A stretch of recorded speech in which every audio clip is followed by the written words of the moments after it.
ನಮಸ್ಕಾರ ಬಂಧುಗಳೇ, ನಾನು ನಳೆಯ ಸುಬ್ರಹ್ಮಣ್ಯ ಅಂತ ಜಿಲ್ಲಾ ಯುವ ಘಟಕ ಅಧ್ಯಕ್ಷನು ಮತ್ತು KADB 13 ರಾಜ್ಯಪಾಲ ಹೋರಾಟ ಸಮಿತಿ ಸದಸ್ಯನ ಕೆಲಸ ಮಾಡ್ತಾಯಿದ್ದೀನಿ.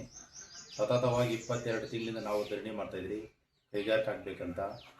ಈಗ 1291 ಎಕರೆ ಖರಾಬು, 591 ಎಕರೆ PSL ಕಂಪ್ನಿ, ಉಳಿಕೆ 491 ಎಕರೆ ಇರ್ತದೆ. ನಾವು ಹೋರಾಟ ಮಾಡೋ ದಿನಗಳಿಂದ 2823 ಎಕರೆಯಿಂದ ನೀರಾವರಿ ಹೊರತುಪಡಿಸಿ ಮತ್ತು ಕೈಗಾರಿಕೆ ಮಾಡಬೇಕಂತ ನಮ್ಮ ಪ್ರಮುಖ ಬೇಡಿಕೆ ಆಗಿತ್ತು. ಅದರಂತೆ ಮೊನ್ನೆ ಶಾಸಕರು ಮತ್ತು ಜಿಲ್ಲಾ ಉತ್ಸಾಹ ಸಚಿವರು ಮತ್ತು MC ಸಾಹೇಬರು ಕೊಟ್ಟ ಮಾತನ್ನು 471 ಎಕರೆ ನೀರಾವರಿ ಉಳಿಸಿದ್ದಾರೆ. ಇನ್ನು ಉಳಿಕೆ ಎಷ್ಟು? 2271 ಉಳಿಕೆ ಉಳಿದಿದೆ. ಅದರಂತೆ ನಾವು ಈಗ ಆದಷ್ಟು ಬೇಗ ಕೈಗಾರಿಕೆ ಮಾಡಬೇಕನ್ನು ಕೋರಿಕೊಳ್ತೇವೆ. ಮತ್ತು ಸುಳ್ಳನ್ನೇ ಸತ್ಯ ಅಂತ ಬೆಂಬಲಿಸಿದ್ರು ನಮ್ಮ ಚಿಕ್ಕಬಳ್ಳಾಪುರ ಶಿಲ್ಘಾಟ್ ತಾಲೂಕು ಜಂಪಕೋಟೆ ಹೋಬಳಿಯಲ್ಲಿ ರೈತರು ಏನು ಹೇಳ್ತಾ ಇದ್ದಾರೆ ಅಂದರೆ,